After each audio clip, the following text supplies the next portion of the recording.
I'd like to welcome you to Christ Church's Voices in the Valley speaker series. This is our second year of doing this speaker series, so we've had all sorts of different people. We have, hopefully, we're planning it for May 14th. We have an AI in ethics and religion panel that we're going to offer if you're interested in learning about that. But now I'd like to introduce Ted.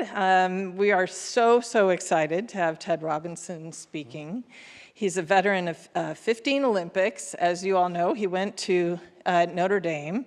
He has done sports broadcasting for so many sports, the PGA Tour, college football, basketball, Stanford, Notre Dame, decades of experience in the major leagues with the Giants, Twins, Mets, A's.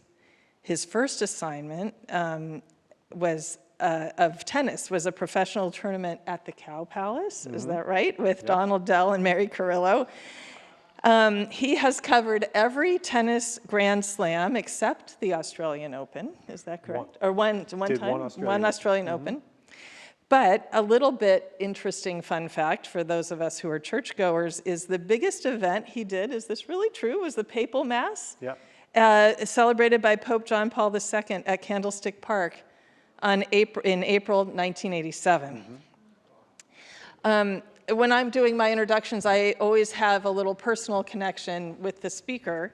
So far, that's worked out. And in this case, Ted and I, along with his wife, Mary, and my husband, Gavin, who's here, are all very dedicated to the East Palo Alto Tennis and Tutoring Program, which brings tennis instruction, tennis coaching, as well as tutoring to school-age children all the way from kindergarten to high school in East Palo Alto. It's an amazing program. I encourage you to look into it. And I have to say, in that capacity, I have heard Ted interview probably 15 or 20 amazing tennis greats and other sports legends. It's a little nerve-wracking to be interviewing you because you are an incredible interviewer. But so we are going to do this as a Q&A and from between the two of us, and then after that we'll open it up to questions from everybody else. So thank you, Ted, for joining us. Well, thank you. And I know a lot of you, but thank you for this EPAT, E-P-A-T-T. So you can look it up, epat.org, and it is truly a great organization. Tricia and Gavin have been so generous with it.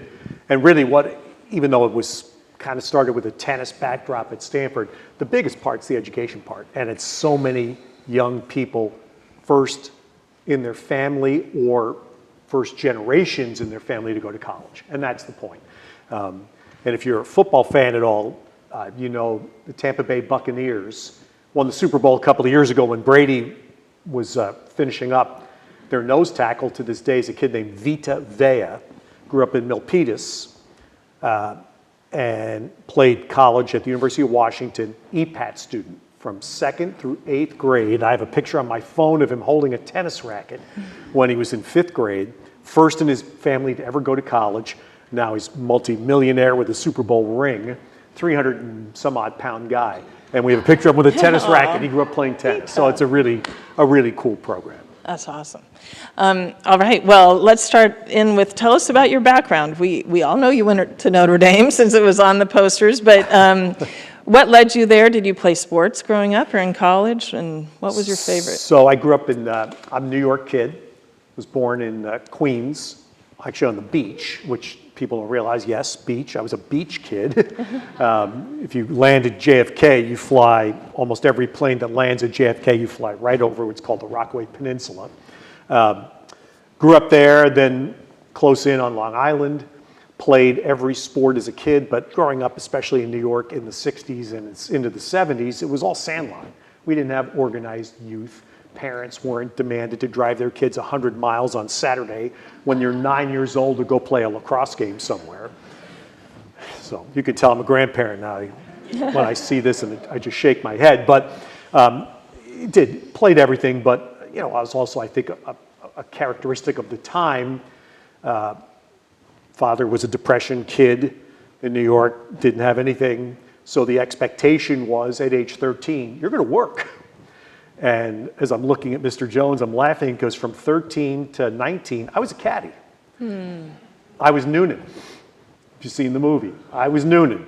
I was the clean cut kid in a nice little golf shirt that showed up in the caddy yard amidst an incredibly mixed group of people that took trains in from New York City to caddy, older gentlemen, blah, blah, blah. But that was the work. So I then had an injury in high school, pretty significant one, football, and that was the blessing because it said, okay, now you better figure out what plan B is because you're not going to go to a small college to play football or whatever. And this was the next best thing. I was going to go to school. I was accepted and was ready to go to North Carolina, Chapel Hill. Back then, there was a huge pipeline from New York to the Carolinas. I was going there, and I had two uncles that had gone to Notre Dame. I'm a mutt, but I have a strong Irish Catholic wing of my family. And they said, you're going to go see Notre Dame. My father, first airplane flight of my life, 17 years old, go see Notre Dame, 15 minutes, sold, done. And thankfully, it was a great, for so many reasons, for what I want to do with my career. They had a student radio station with very few students that were interested in radio. It wasn't a school designed for, at the time, that really was, Notre Dame was not a liberal arts school, much more business and science oriented. So I was able to play, basically. I was in the lineup from day one. Wound up meeting my wife there, both my kids went there. So the end of the story is everything good in my life has a root at Notre Dame. I started my first, I was actually a manager my first 2 years. You've seen the movie Rudy. I was on the sideline for the Rudy game. I knew Rudy. Was actually in his room that he lived in. The movie did a really nice job of polishing some rough edges in the Rudy story. The basic story is true. It's 100% true, the basic story. Then Notre Dame got involved and was able again to, Rudy lived in a because he was a walk-on and had no money. He was also 20, if you saw the movie, he's about 26 or 27 years old by the time of that game because he had served in the service and then worked in the steel mills before he decided to go to junior college to earn the grades enough to get into Notre Dame, but he was a walk-on with no money. So he lived in a storage room in the basketball arena for free.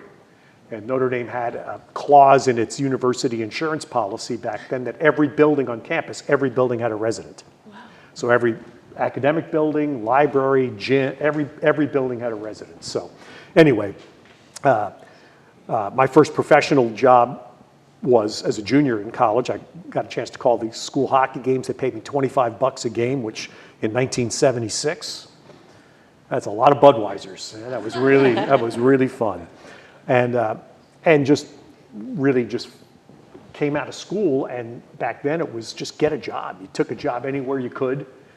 My first job was in Oklahoma City. I was a New York kid, and I was actually 20 years old, went to Oklahoma City. You can imagine how I felt. So I got out of there as fast as I could, which was after a year. And then I'll finish by saying the biggest break for me was thanks to my father. 22 years old, I was in minor league hockey. The second team I was at folded just before Christmas. Classic minor league story. Business went bad, folded, fly back. The only time in my life I went back to New York, lived with my parents, collected unemployment. And my father said, why don't you call this guy? I'm going, what do you mean, Dad? I'm a 22-year-old unemployed kid. I didn't even call this guy. He goes, look, this guy's going to hire young people. He's not going to pay them anything. You fit the bill. Call him. The guy he was talking about was Charlie Finley. Okay, so I love this because I can tell the story because we all know here, I tell the story to kids and they look at me with a blank face. We know who Charlie Finley is. So, short version, it was about early February of 1980, and I cold called Charlie Finley from my parents' house in New York. I cold called him in his office in Chicago, and his secretary put me through. Put me through. Who are you, kid? What do you want? So I explained myself in about 3 or 4 minutes. He was trying to sell the A's again. He wasn't sure if the A's were going to start the season in Oakland in 1980. So he talked to me and he goes, well, call me back in a week. Well, of course, the next 3 weeks I called back. I couldn't get through. Charlie Finley was in Chicago. That was where his business was. He was an insurance magnate in Chicago. He had a farm in LaPorte, Indiana, which is a town halfway between Chicago and South Bend. His farm was right on the Indiana Toll Road. You knew it was his farm because he had a giant white barn with the A's logo painted on it. It's absolutely true. Charlie came to at least one Notre Dame football game every year. My boss, who I worked for as a student in the athletic department, knew him. So I called my former boss. I said, Roger, would you call Charlie Finley and just give me a push? He did. And then Charlie Finley took my phone call. So now the end of the story is he can't sell the team. They start the season in Oakland. He hired Billy Martin as manager. The A's got off to this great start. I cold call him again in early April after the 8 or 10 games into the season. I end up sitting in his office in Chicago, and I sat there for about 6 hours without moving. I think he gave me one glass of water. He talked to me for about 10 minutes in the 6 hours. In the meantime, he was making phone calls to everybody from Billy Martin to Bowie Kuhn to insurance people, and he offered me a job at the end. And so within 2 weeks of that, I was out here for the very first time as a kid working for Charlie Finley. He gave me actually a legitimate salary given my age and what I did. I actually got to do one inning of play-by-play on every home game on the radio. I'm not paying for you to travel. You're not traveling. I didn't care.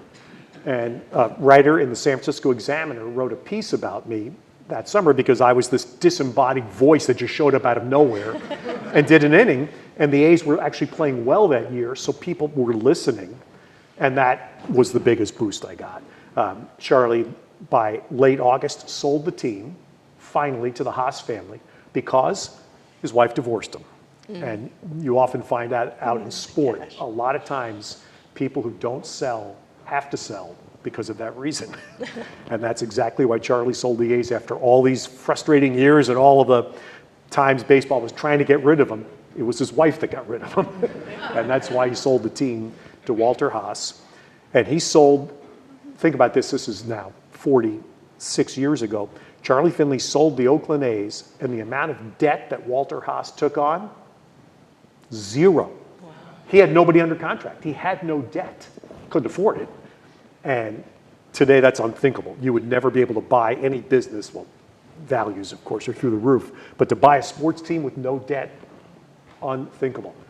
Great, as the Haas family was fabulous in their ownership, fabulous in their stewardship, incredibly philanthropic people, but very smart. They saw a good deal when they had one. So anyway, that's the end of the long-winded story of where I came from. That's amazing. You actually answered my second question at the same time. Okay, tell us what's it like to prepare for a broadcast? How do you prepare for sports that you don't know much about? What's your method like? So, okay, two wings to the answer. Preparation for a sport you know is fairly easy. The biggest challenge today is the amount of information that's available to you. And it's been slowly growing for probably 20 years now. Things that announcers used to be the only people that would get this information. Everybody can get it now. And what has happened, actually a tennis person used this phrase about a week ago, I heard for the first time. Now there are people that just vomit data onto you. And it's true. And the challenge, therefore, is you become an editor. Okay, I get 200 pages of stuff.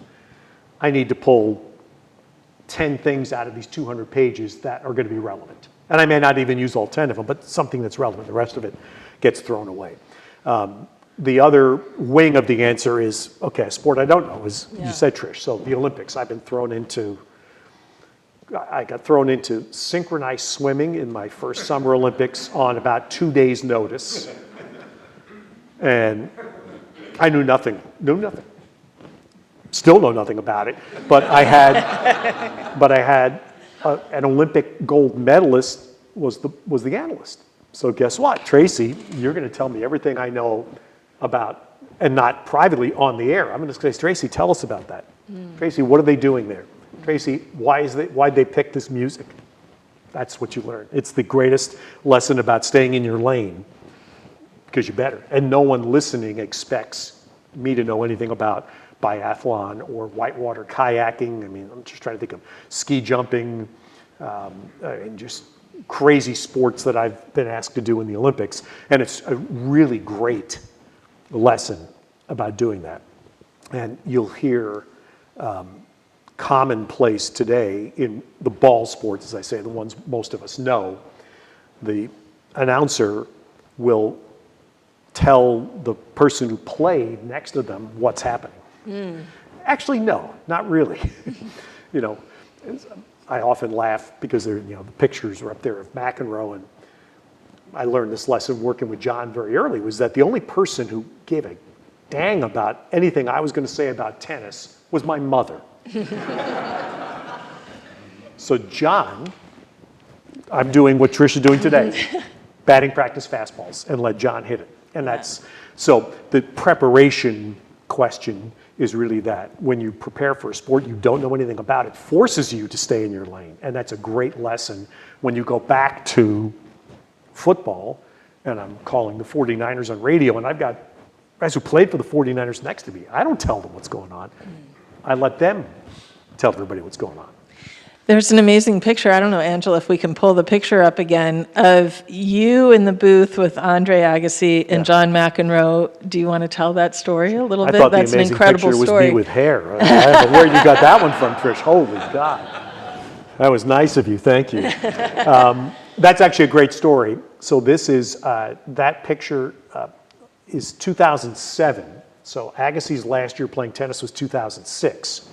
2007, he came back to the U.S. Open, and he was doing a sponsorship deal of some sort. And if I remember, the USTA may have given him some honor or something. But anyway, he came back, and this is when the USA Network still was doing the U.S. Open. So every night show, there'd be a women's match that Tracy Austin would call with me, and then a men's match that John would call with me. At probably 3 p.m. that day, my boss came to me and said, Andre Agassi would like to come in the booth tonight during the match. I'm going, wow. And at this point, I've never talked to him. I mean, the thing with tennis is that you don't really get too much access because the stars are all independent contractors. They're all protected, even in the 2000s, were protected by teams, and they just didn't really talk much. So this was the first time I've ever met him. So I expect he's going to come in and do, as would always be the case, 2 games or maybe 4 games. And my boss said, no, he wants to be there for the whole match. Okay. Does John know? Well, he tells John, and John's cool with it. So Agassi comes up, and it was a match. It was a quarterfinal match between Roger Federer and Andy Roddick. And at the time, Roddick was, near the top of the sport too. So this was a big U.S. Open scene, American guy playing Federer. And Andre Agassi, within 15 minutes of this match starting, is blowing us away with what he's talking about. Things that he saw, things that he had experienced that even John, John had already, well, that's 2007. John's been 15 years out of the game at that point. So this is contemporary knowledge. And I told my bosses beforehand, which I think you can tell by that picture, which is a moment, actually, we'll say, I don't say this often, but I'm proud of that, was I told them beforehand, listen, if you have Andre Agassi and John McEnroe in the booth, I'm going to really lay back. And I did. I physically stepped back, and you can tell in that picture, I'm a step behind them, and I let the two of them have, because again, who am I? And having it was just being aware enough to understand, again, this was a special moment, and for years, I don't know if Andre's ever called a match. He's been on the studio desk for some tennis now, but I think that still might be the only match he's ever called. It was phenomenal. And that night, Agassi told a story during the match about looking across to get a tip from an opponent when you're playing. And he told a story about when I played Boris Becker, I could tell where Boris Becker was going to serve. When he served it, I forget which way he served a certain direction, he stuck his tongue out. As he was bouncing the ball to get ready to serve, he stuck his tongue out. And I remember McEnroe and I were looking at each other like, what? And damned if within half an hour, our crew found tape of Boris Becker serving at Wimbledon, where they have these beautiful camera shots, and he was doing it. And we ran it on that match that night. And it hit me, and I remember saying something to him about it. I said, you grew up in Vegas. He grew up in Vegas. He looked for the tell. Absolutely. And it was an incredible moment. But that was a truly, one of those special nights where you just, I felt like Forrest Gump. You're just in the right place at the right time, and you have this incredible experience. What's your prediction? Do you think Agassi will end up commentating with you at some point, or anyone? Won't be with me. He's back last year. The new network that does the French Open, TNT, had him there, but he was sitting on the desk. I don't know if he's going to want to go up and do matches. It's a lot of hours. It requires a lot of time away that I don't know if he wants to do that. Andy Roddick is going to do it. He just is signed on to do Wimbledon and the U.S. Open for ESPN, and I actually text with him occasionally. So I'm going to ask you for help, or advice, whatever, about how to do it, which the tennis part he doesn't need the help with. It's the 4.5-hour match. How do you keep your energy going? How do you keep focus, pace yourself? Because you're going to get there. 5-set majors, you're going to wind up having a 4.5-hour match. Yeah, I heard you say there was, sorry, this wasn't on my questions, but I've heard you say there was a match that they shouldn't have kept on playing when it was raining. I'm trying to remember. Well, that's okay. I'll think about it. That they shouldn't have kept on playing? Yeah. You said they should have stopped that. They should have stopped playing. They had steps starting and stopping. Yeah. That was the Federer-Nadal, the great Wimbledon final was stopped multiple times because of rain. I think that was I saw Rafa Nadal.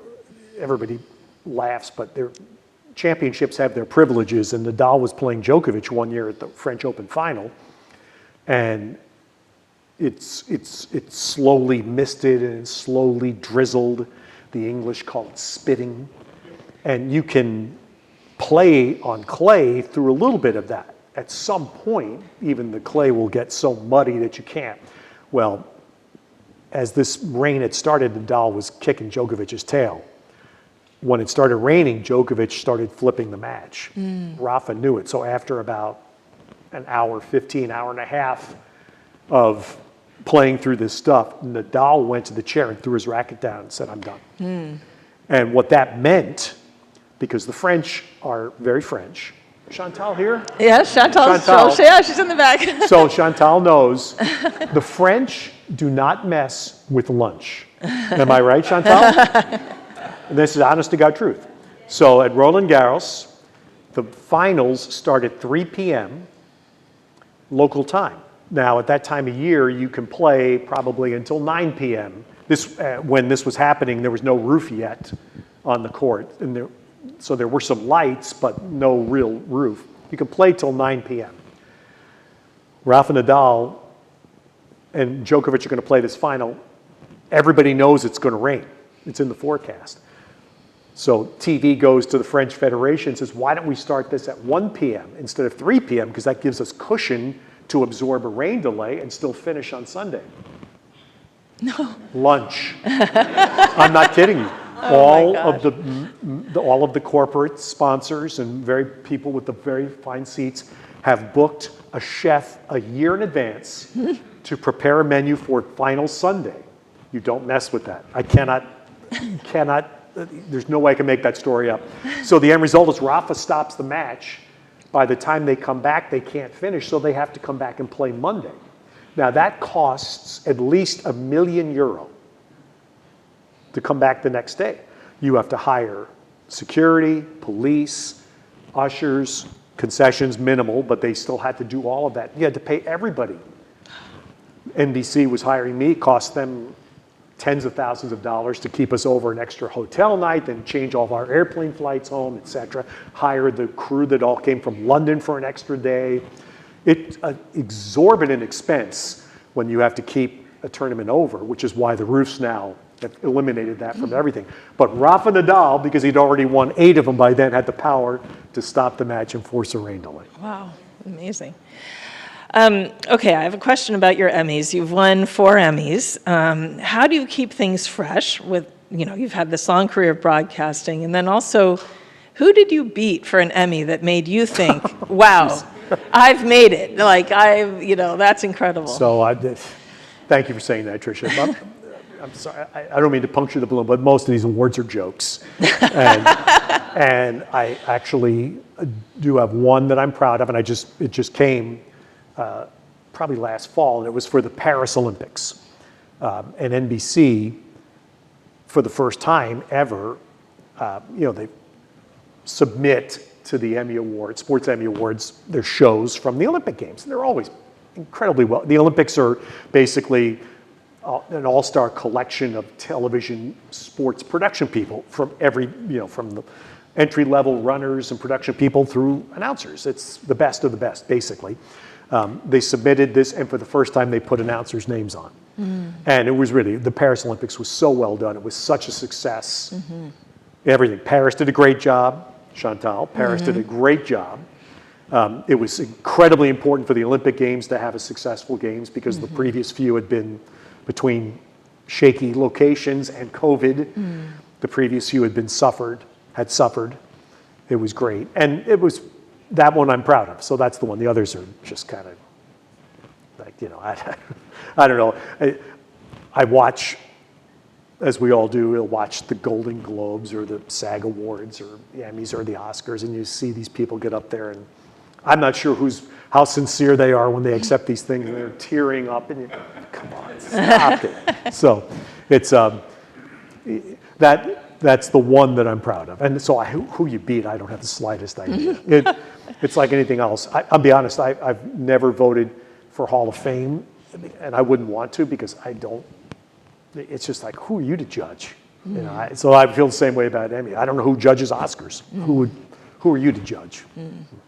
How do you keep things fresh after all these years? That's a good question. That's hard. That's hard.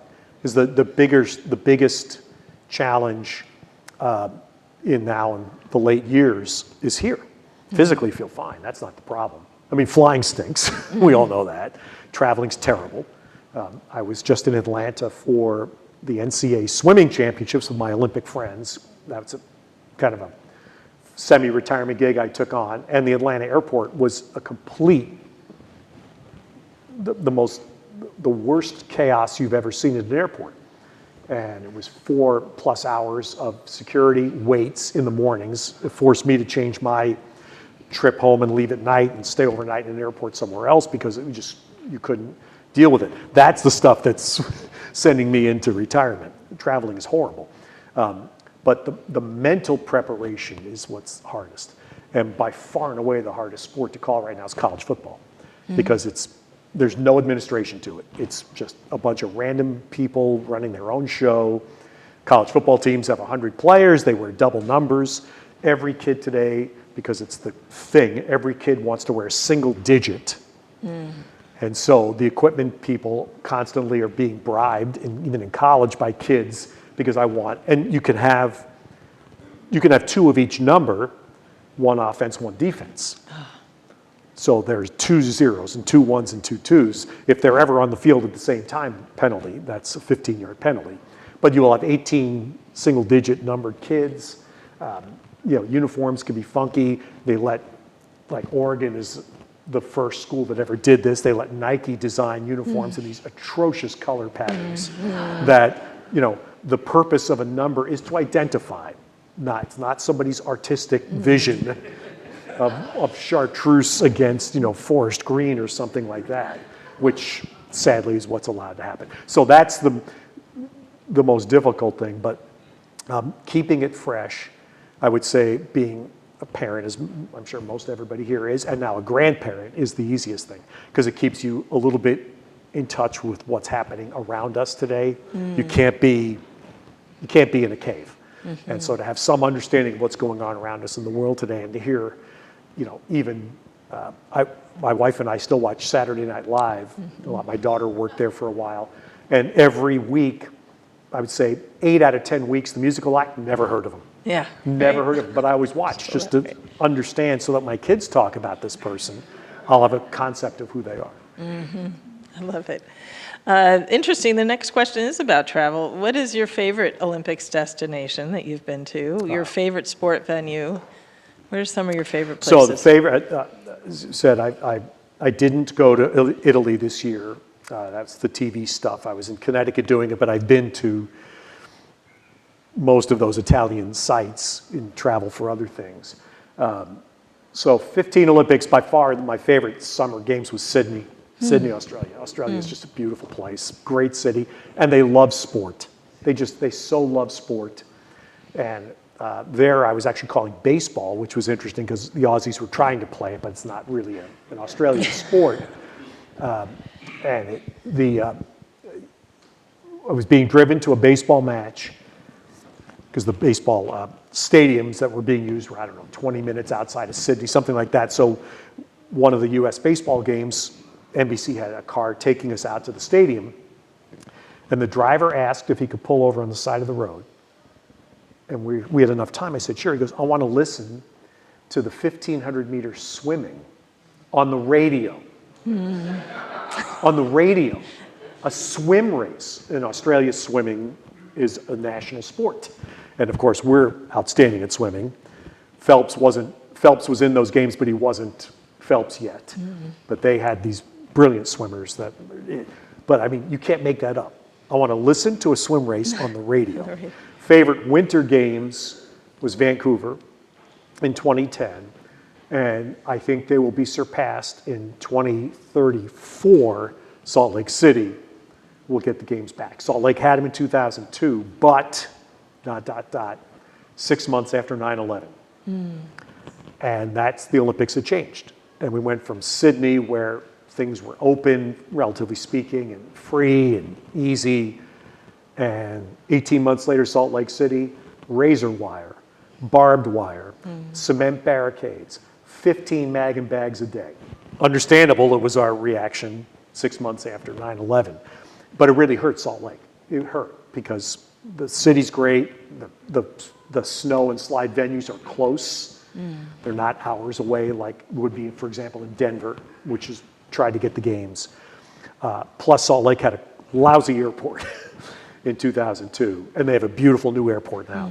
So Salt Lake in 34 will be terrific. And again, because everything, Park City's close, Snowbird and Alta are close. The venues in the city are great. Vancouver was fabulous. And Vancouver was incredible because the Canadians, as again, we all understand, winter sport, great. Hockey, of course, national sport. Every hockey night in downtown Vancouver was a night-long celebration afterwards. And you'd walk out and there were Labatt's and Molson cans all over the streets at night. By 8 o'clock the next morning, pristine. They came through overnight, every night, the Canadians, city of Vancouver, whatever, and like power washed the entire city so that every morning you started fresh.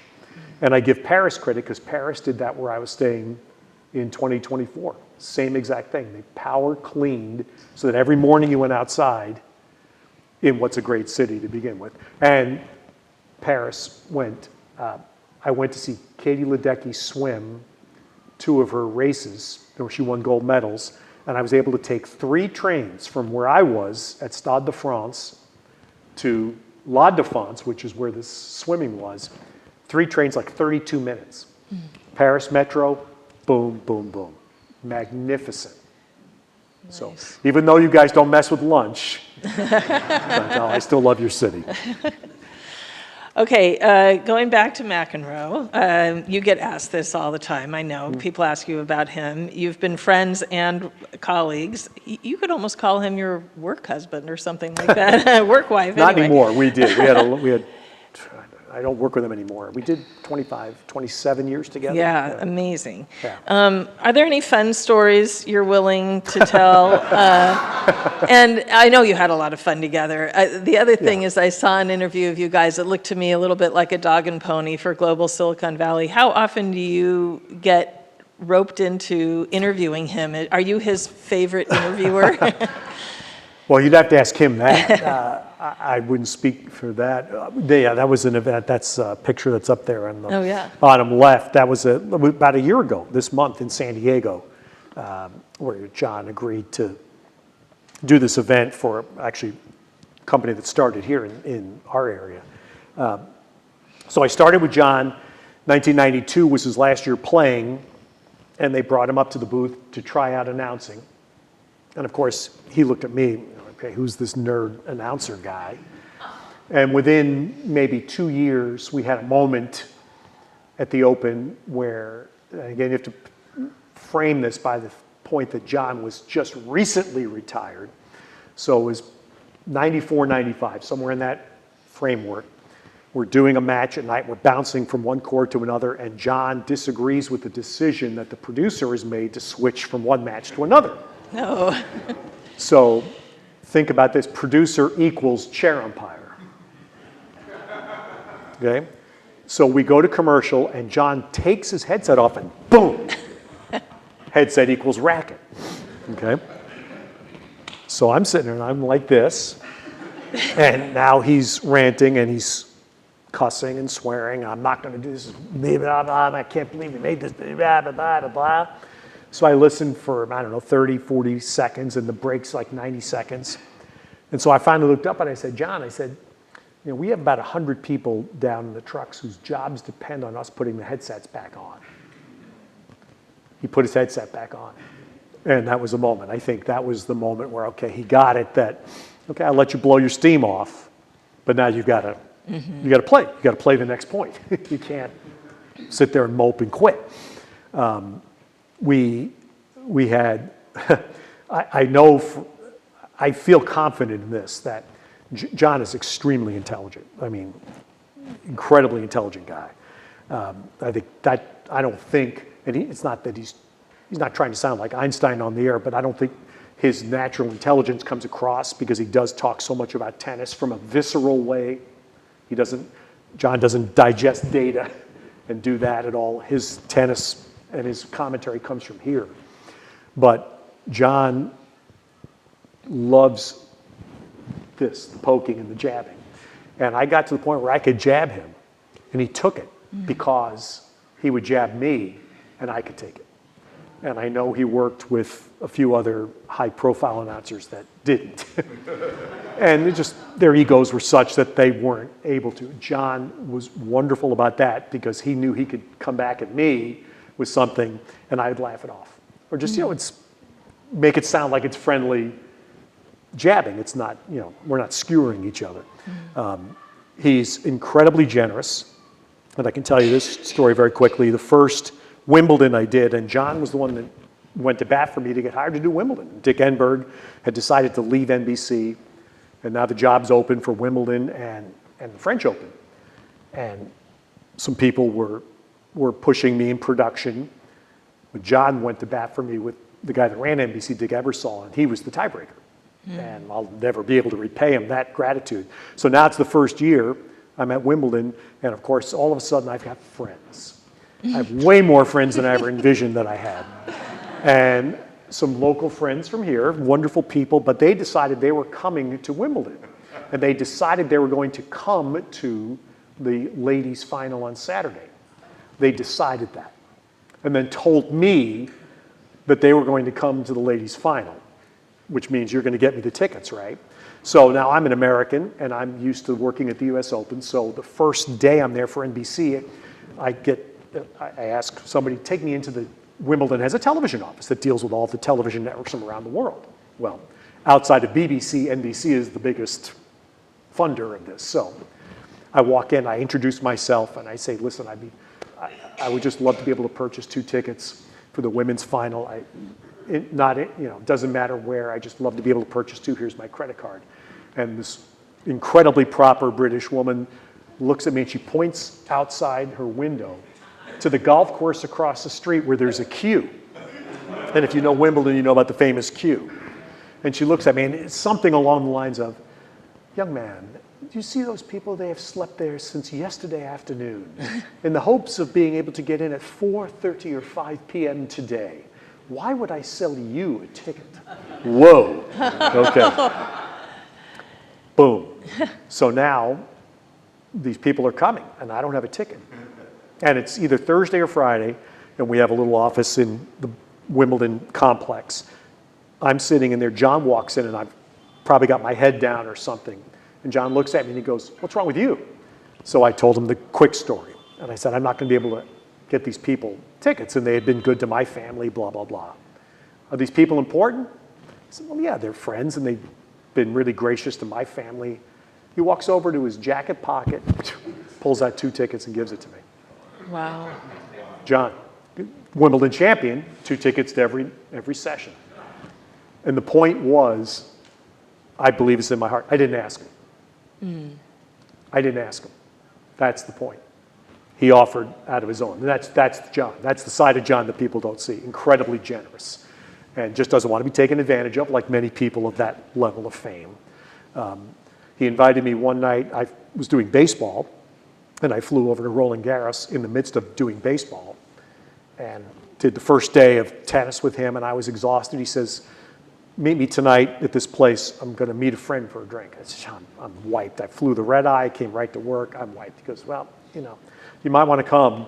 Just come, if you feel up to it, come and stay for half an hour. I'm wiped. I can't do it. So I don't. The next day he goes, well, we had a fun time last night. Ronnie Wood wanted to meet you. Oh. That was the point. He wouldn't tell me that. It was, I'm asking you as a friend, come if you want to. He didn't tell me who it was going to be. So that level of fame that John has is I've never been around anybody in sport. I spent 9 years at Barry Bonds, for gosh sakes. No level of fame like McEnroe. Just the music people, the movie stars, the people that would flock to him is extraordinary. So. Those are great stories. Okay, so this is last formal question. Speaking of McEnroe, you have interviewed many people, as I said, for EPAT, the East Palo Alto Tennis and Tutoring. Talk to us a little bit about why you give back and why the rest of us should think about doing that too. Like, what inspires you to give? Well, yeah, it's hard. The giving back, as I've learned this through the world needs check writers too. That was a famous line. A dear friend of mine named Bill Campbell, that some of you may have known. Bill was a dear friend, and Bill was a guy that didn't want to participate on boards much of events and charities. He didn't want to attend a whole lot of events, otherwise he'd spend his whole life going to these events. But he donated, was constant donator. That was his line to me all the time, was the world needs check writers too. And that's a valid point. So since I don't write those kind of checks, the giving back is in a different way. And if you can be of service, and obviously EPAT, which I mentioned at the outset, is one. Kaminar, having, like many of us, I had my mother who just recently passed away, battled a little mental affliction her entire life. And so I was on the board of Kaminar for 6 years, which does mental health services in San Mateo County. Great organization. And things that you're personally touched with and you believe in. Thursday morning, I'm emceeing a breakfast for this job train, another local entity that actually physically trained almost 10,000 people in 2025 over in East Menlo Park for jobs. Physically training them for all kinds of jobs. They teach people how to build modular homes. They teach servers how to plate properly so they can be a server in a restaurant. It's an amazing place. And those are the things that make you feel good. It's funny because we have, and I've thought about the EPAT thing because our banquet's coming up 2 weeks from tonight, actually. Having had John McEnroe graciously came and spoke for us. I was very happy. I got Katie Ledecky to do it while she was still swimming at Stanford. That was amazing. And she was fabulous. She was a student then, and she spoke to our kids. But the one that stands out to me 2 years ago was James Blake, another former tennis player, who has, and I got him to tell his stories about some racial issues he faced growing up in tennis. But he talked to our EPAT donors. And it's the only time I have ever been in how many dozens of benefits and banquets I've been to where I've heard the speaker speak directly to the donors. And James spoke about why it's important, how you should feel good about being a donor. And the intrinsic reward you get, you may not see it immediately, but understanding that you look around, you see the staff that's pursuing the mission of this particular entity. How do they do their jobs? They do their jobs because you give and you give and you give. And that was, I wish we had a video of it now because it was a brilliant speech. And that triggered me about the giving part, is that it allows people who devote themselves, and we have these like most nonprofits, EPAT, we have this extraordinary staff that has been there for, well, our director's 20 plus years, right, Keisha. They do it. They physically do the work. I walked, this is what a window into who Katie Ledecky is. When I asked her to do this was 2019. It was the year before COVID. So she was still at Stanford. She might have graduated, but she was still training there. So 2019, so she was 22 years old. And I asked her, and she said she would do it. And then she said, I want to meet them. So I met her at the Stanford pool one day, a month before our event. And I walked her over into the tennis stadium where EPAT was still located then. And she sat with our executive director, Keisha, for about half an hour and asked her questions. She asked Keisha questions about where do the kids come from? How do they get tutored? How do they study? Brilliant. Yeah. And then a month later at their event, Katie geared her entire address to the kids. It was just fabulous. Yeah, it was one of the best speeches I've ever heard was Katie's, yeah. Okay, get your questions ready, but we do have a quick lightning round, which I didn't tell you about. Are you ready? All right, I'm ready. Okay, where do you keep your Emmys? Now we know they're not significant for you. I put them on a shelf in a back office, and my wife has pulled out the NBC one and has it somewhere in our den. Okay. Yes. No, I take no responsibility. My wife did that. Okay, McEnroe, music or tennis? Which is he better at? Oh, dear God. John asked his wife, John's wife, Patty Smythe, was a rock singer. She fronted a band called Scandal, which had some big music in the 80s and into the 90s. And Patty's fabulous. They're great together. John, one time, asked Patty if she would come sing with John's band. John still plays with random musicians around Southern California. He still plays. And Patty looked at him, and the honest God truth, Patty looked at him and said, John, do I ask you if I can play mixed doubles with you at Wimbledon? So that answers your question, what John's better at. Okay, last one, pickleball, up or down? Oh, no. No. I mean, look, I adhere to anything that puts a racket / paddle in somebody's hand is a good thing. That's fine. The noise is atrocious. Yeah. And I mean, there has to be, and the sport that will make its way, I truly believe, is padel or paddle. I'm not sure how properly printed. The Euros say padel. That's the sport that's going to make. That's going to come. It's going to come here. And it's going to be it's this middle ground between tennis and paddleball, and or tennis and pickleball, and I think that will be. I go to Tennis Channel to work. I'm going next week, and I stay in a hotel in Manhattan Beach that it was an old tennis hotel. It's a really nice place. It's close to the 405, so it's easy. Blah blah blah. But it's right next door to the Manhattan Beach Tennis Club, and I walk by in the morning and at 9 a.m. and it is atrocious because there are probably 16 pickleball courts that are all being used. Yeah. So people are using the noise. It's overwhelming. It's crickets to the 50th degree, and it's awful. And they get away with it because there are no homes there. Yeah. So they're not disrupting anybody's life. That's how they're able to do it. And look, it's pretty clear people are playing.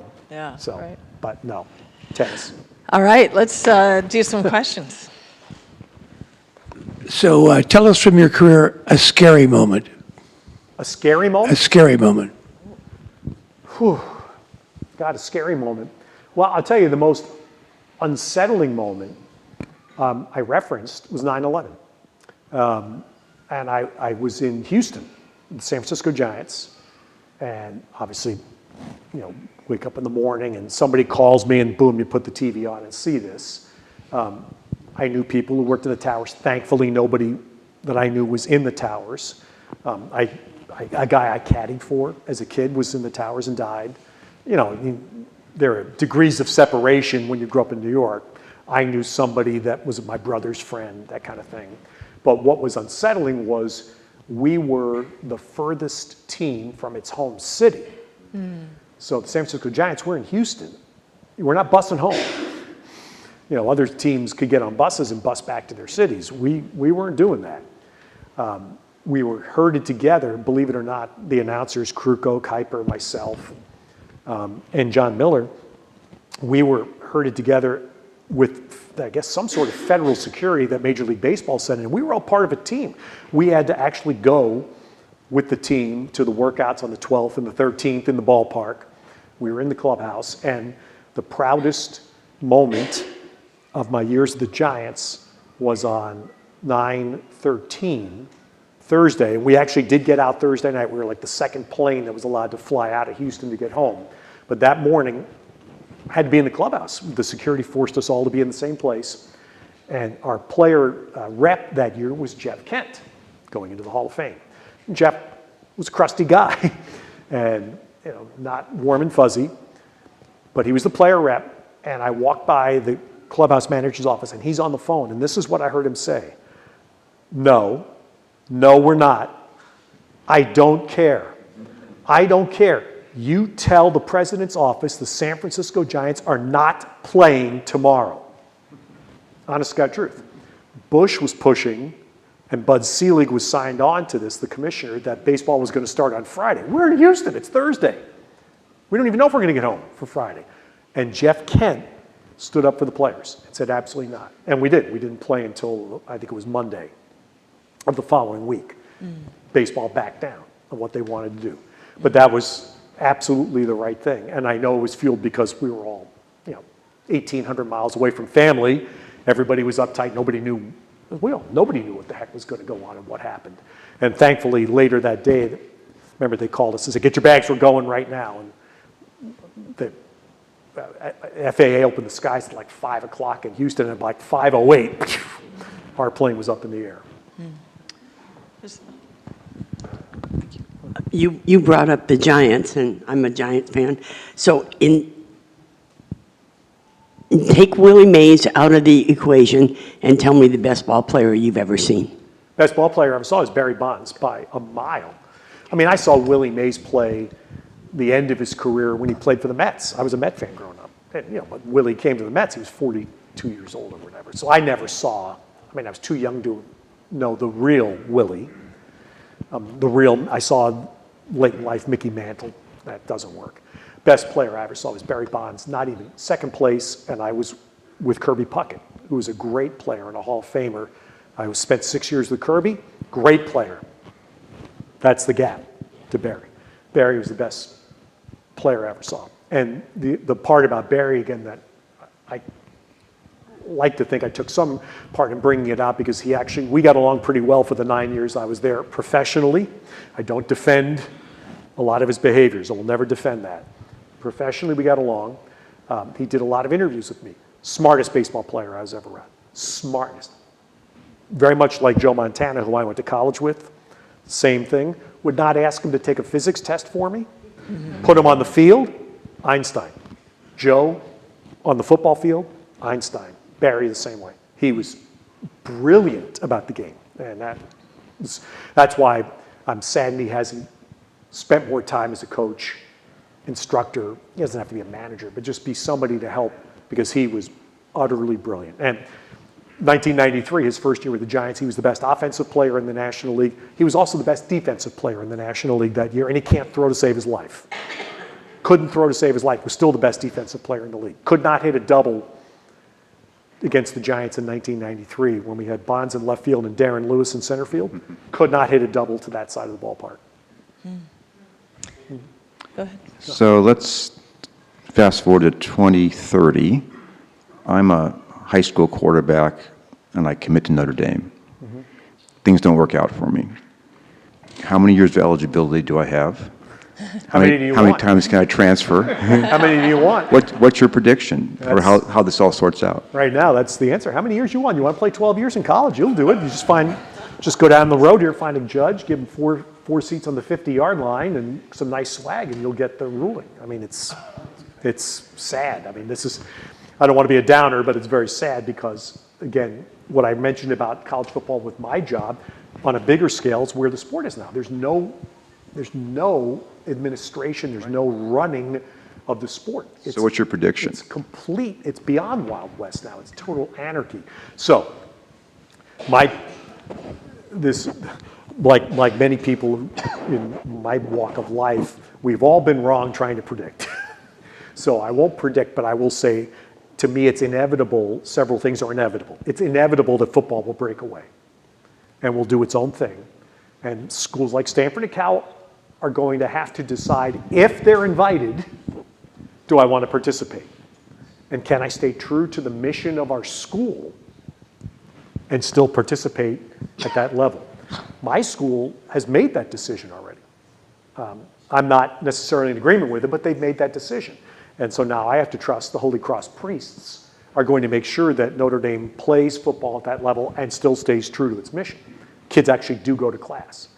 As you probably all hear some line, it's the top, if I took the top 50 schools right now playing football and men's basketball, I would tell you 45 of them, the kids don't go to class, they're online. And they log on once a week and they click a couple of buttons and somebody gives them the answers to something and boom, they're in school. I mean, I did a basketball game in January, and a coach for a team in the Big Ten was bragging, telling me that they had brought this player in, and I forget which country he was from, but he didn't speak English when he got there, and 2 players on the team have helped him learn English. So of course I'm sitting there and, I can't do this, but my question is, he got into school? He got into school? He doesn't speak English. I mean, it's lunacy to me. It's sad. I will not use the term student athlete, although again, Stanford still is, Cal still is. I'd like to think UCLA still is. I think Notre Dame still is, where there's some semblance of kids do have to go and have some academic performance. But we're getting to the point where we can count those schools on our digits. So I think it's inevitable that football breaks away. I think it's inevitable that Stanford and Cal will bring their other sports back. I believe this in all my heart. We have a problem. Stanford, I think, has a problem that a very successful, intelligent, famous person in the Hoover Tower drove the entire move of Stanford to the ACC as the best of bad options. Cal jumped on Stanford's back. Cal had no leadership, none. So they jumped on Stanford's back, and Dr. Rice drove this deal. That's an absolute fact. I think admitting that it hasn't been to the best is a hard thing to do. And I think that's what's going to take a little time. I hope now that as we're finishing the second year of this happening, that Stanford and Cal talk to the student athletes that have gone through it and talk to the coaches and ask them, does this work for you? I think the answers will be way more no than yes. And why coaches? Because you're asking the coaches to sell this to the next wave of players, right? Coaches can't make every decision, but you're asking the coaches convince the next wave of baseball players to come here to Stanford. Stanford baseball is getting killed right now by the travel. Yeah. It's ridiculous. The women's basketball travel, it's absurd. So those are the 2 things that I think are inevitable. Otherwise, I'd waste a half hour more of your time going off on a tangent about that. Go ahead, Will. Oh, I'm sorry. We have. Let's get the microphone. Oh, I'm sorry. There we go. Go ahead. We'll get to you next. Yeah, this is a quick one, Ted. Ted, this is from my wife, who's a longtime San Francisco Giants fan. Dialing back the clock to the NLDS series of 2000, where our San Francisco Giants are pitted against your New York Mets. You're calling the series. I was with the Giants. They were my Giants. How hard was it to be calling for the Giants against your lifelong team, New York Mets? Honestly, that wasn't hard. Really? No, Okay. that wasn't hard. Much harder for me was calling Stanford Notre Dame football games, which I called like 13 of those. Okay, yeah. And as I finally was able to reach the intellectual point that one school was paying me, the other school was constantly asking me for money. And that was the intellectual moment I reached where I said, the moment the ball gets kicked off, I'm all Stanford. All Stanford. And then the minute the game ends, I'm back to Notre Dame. But no, that series, that 2000 series was frustrating because I am a massive Dusty Baker fan. I love everything about Dusty. And that's the one mistake in my 9 years. The one mistake Dusty made was after J.T. Snow's home run in Game 2, you have to bring Rob Nen in to pitch. You have to bring Rob Nin in to pitch, not put Felix Rodriguez back out to pitch the 10th inning. And 2 years later, I went to work for the Mets, and the Mets manager was Bobby Valentine. And he came over, the first day I was at Mets spring training, he came over to say hello. And of course, that game came up, and I asked him, did you think Rob Nin? He goes, I already had him written in the lineup card. Already had it written on the lineup card. So that was the only frustration. That was, of all Barry Bonds home runs, my favorite Giants moment calling was JT Snow's home run. Because it was the first year at the ballpark, and it shook. I'm telling you, it shook. And that game you had to win. If you win that game, you win the series. You win the series. And let that game get away was sad. Let's have Will and Okay. Hey, Ted, great talk. So the first, actually, three quick questions. Having grown up in Queens, were you a Mets or Yankees, Jets or Giants? That's the first question. Second question, favorite sport announcing. And then the third question is, Ted Robinson from Notre Dame, the Olympics. That looks like a good title for a book, so just wondering when your book's coming out. No, I grew up, my dad was at Ebbets Field the night I was born. It was Gil Hodges' night, the last year of the Brooklyn Dodgers. My dad gave me his autograph book that he collected at Ebbets Field with Jackie Robinson's autograph and all the great Dodgers where you could actually tell it's their name. It's not a scrawl like it is today, it's actually signatures. So no, it was Mets. My father took me to Yankee Stadium. In my 17 years growing up in New York, he took me to Yankee Stadium once for a New York Giants football game. He would not go to a Yankee game. That's absolutely true. So then Jets, because Joe Namath. And I was a failed left-handed quarterback. Favorite sport, I mean, baseball was. I did 2,500 Major League Baseball games, which is an incredible gift, but I don't recognize the game now. I'm not nearly as attuned to baseball as I was. And again, being a kid, if you grew up in New York, as I did, 60s and 70s, my God, baseball was everything. You know, it was a remnant, even though two of the three original teams had left. We had the Mets, and you still had the Yankees. The Yankees stunk most of my childhood, but it was just, baseball was in your genes. My favorite sporting event, Wimbledon, without question.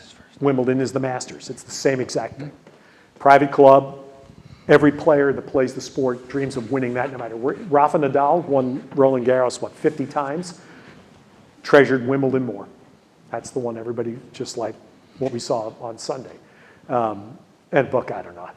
As Lon Simmons, if you all remember Lon was a wonderful, wonderful man, an incredibly generous partner. And I worked with him with both the A's and the Giants, and I'm blessed for that.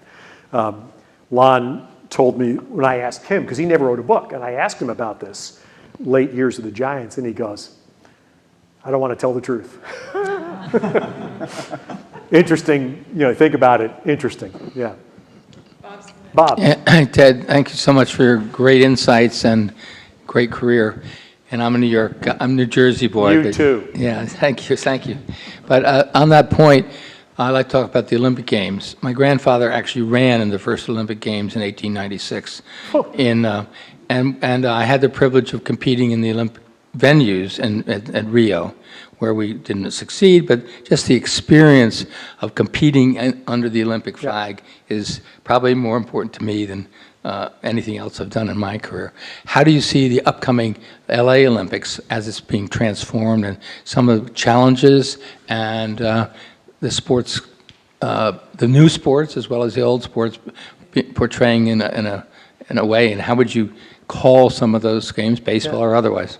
Yeah, that's a great point, Bob. Quick veer about your point about competing in those venues, and that's to maybe a little bit to Will's question. The Olympics has become the thing I treasure the most because, and I do have to say this, I know your life is golf. To me, there's two different Olympics now. There are Olympic sports and there are sports in the Olympics. Those are two different things. So what I treasure, the sports I call are Olympic sports, meaning that's the ultimate goal in that sport. There is no professional diving. There's no professional short track speed skating, which are the sports I've been niched into. So that's the ultimate goal for these people. These athletes, these kids don't make any money. They're trying to win an Olympic medal. Then there's hockey and basketball and tennis and golf and the sports that are professional where there are other goals indeed. What I've learned in tennis, and I haven't been around golf to know as much, the tennis players, especially those from European countries and Russia, man, they are national heroes when they win an Olympic medal. They're national heroes. So it's an extraordinary phenomenon that when, for example, when tennis first started in the Olympics, I don't think anybody expected that to be the case. I think LA 28 will be fine. It seems to be weathering the Wasserman situation, and that's the important thing. I think that's what we lacked here in the Bay Area when we were trying to get the games. A decade ago, we lacked two things. We didn't have a track. Once Stanford tore its track out, we didn't have a track. And we didn't have that one singular figure that was going to be the linchpin, that Peter Ueberroth was in 1984, that Sebastian Coe was in London, and that Wasserman seems to be the person that has the business connections in Los Angeles to bring everybody together. I know there are still some venue issues that they have to figure out. I was just told they've announced diving is going to be at the Rose Bowl Aquatic Center, except the Rose Bowl Aquatic Center doesn't want it because they have incredibly strong youth programs and they generate lots of money, and they have to shut that down for 3 or 4 weeks for the Olympics.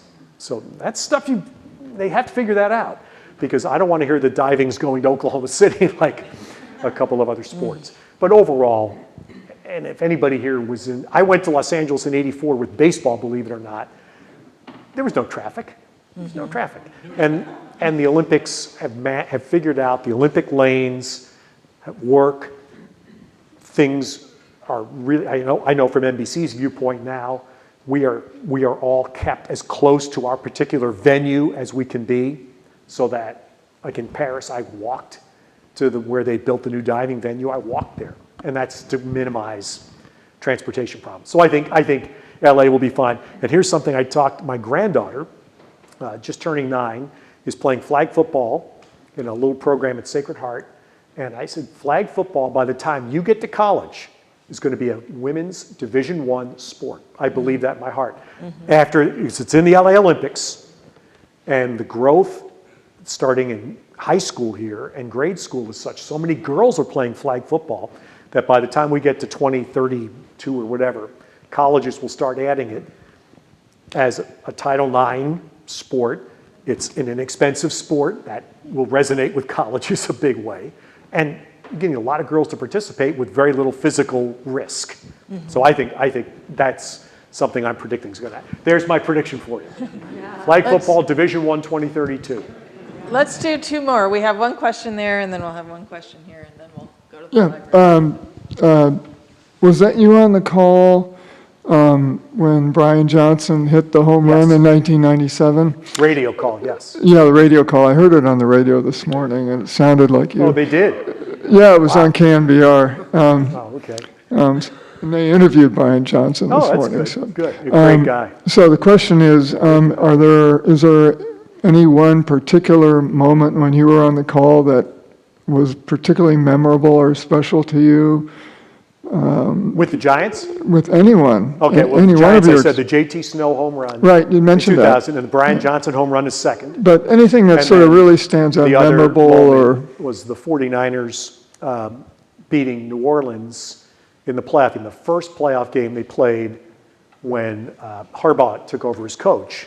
And they'd had this drought.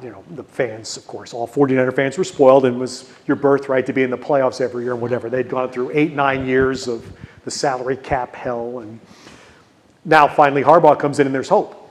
And that playoff game with New Orleans, I think it's been surpassed, but that was, at the moment, the best NFL playoff game ever. There were 4 touchdowns in the last 4 minutes of the game. Thankfully, the 49ers scored the last one, and that Alex Smith to Vernon Davis touchdown pass, and I blurted it out on air, can you feel Candlestick? Because it was just like the JT Snow home run in a different ballpark. Candlestick was shaking. The place went so insane because of these emotional swings in these last 4 minutes. We were doing this. And I was not here in '89, so I don't know what it felt like. I was in Minnesota in '89, so I don't know what that felt like. But that moment, the Alex Smith to Vernon Davis pass, and the second one was Navarro Bowman running back the interception on the last 49er game at Candlestick, the Monday night game, when actually nobody remembers it was Tremaine Brock, this cornerback that was not a great player, but he made the great play. He broke up this pass, ball pops in the air, and Bowman catches it and runs it 90 yards or whatever. Those are the moments, you know, Super Bowls. And I mean, the Super Bowl, I was mad because Kaepernick, just anyway, it says 2 years in a row of I just saw Kaepernick's got a book coming out, actually. But if you think 2 years in a row, and this is just the definition of a quarterback. So the Super Bowl, it's fourth down. And where does Kaepernick throw the ball? Into the back corner of the end zone to Crabtree. He throws the ball into the back wall. It's fourth down. You have to throw the ball on the field of play so that your receiver has some chance to catch it. Okay, so now that's an incomplete pass, lose the Super Bowl. Next year, Seattle. Kaepernick actually plays a pretty good game, and we're driving the end of the game, and it's first down, and what does Kaepernick do? Throws the ball to Crabtree in the right corner of the end zone, throws it in the field of play so that Richard Sherman bats it up in the air, and 51 intercepts the ball. First down. First down. That's the ball you throw into the back wall that only Crabtree can catch. And if he doesn't, we have 3 more downs to play. That's, you want my definition of Kaepernick, that's it. Okay, And I'm not getting political, that's just as a quarterback. Last question. I'm wondering if you can tell us a little bit more about your relationship with the Giants announcers, Kruk, Cap, John, Dave, and how they compare to the others, because we think they're the best. Of course, yeah, they are. I mean, and I never worked with Dave. I helped him a little bit when he was getting going out of Stanford, but I worked with the other guys. I mean, look, John Miller's in the Hall of Fame. Kuiper and Krukow should go in together. I mean, but they're Abbott and Costello, Laurel and Hardy, Lewis and Martin. You can't split them. And that's the unfortunate part of the vote, is it's forcing that to be split. Mike Krukow was, my first year, Kuiper had left. I worked mostly with Joe Morgan, but I did a little bit with Kruk. And Kruk was phenomenal because Kruk taught me about how to laugh in baseball. And my partner in Minnesota, who was a Hall of Fame player himself, was much more serious and analytical about the game. And Kruk was, you know, the guy that would give you the horse laughs and his Krukisms. You know, and he's very serious about the game. He knew the game. And my God, if you all remember, the last game of '93, when we got hammered by the Dodgers, won 103 games and went home, which was the last time that will ever happen in baseball again. That game, the last 4 innings, I did by myself. Kruk was so upset. He was a mummy. He went like that. Because, you know, when we won the first 3 games of that series, it killed the Dodgers, and now they're getting it back on Sunday, knocking us out, and Tommy Lasorda's laughing and being Tommy and thinking it's a great thing. And Kruk was so furious because it was the Dodgers. It was the Dodgers. Oh, my God. But he and Kuip, they're the classic married couple. They finish each other's sentences. We all know it. And, you know, they can literally fall out of bed and do it together. And John is, I used to say this, John is Pavarotti. Pavarotti didn't have backup singers. Vin Scully didn't have backup singers. He was forced to once in a while, but he didn't like it. John's a solo performer. He's brilliant, but he's a solo performer. Kruk and Kuip are different because that's a team. And really, individually, they're not nearly as good as they are together. Together, that's magic. I hope that answered, Donna. What a great way to end. Well, thank you so much, Ted. This was incredible. Thank you all. You're welcome to join us over in the library for drinks and a little more conversation, casual conversation if you want, and hopefully we'll see you at another speaker series. Thanks. Yeah. Trish, great job.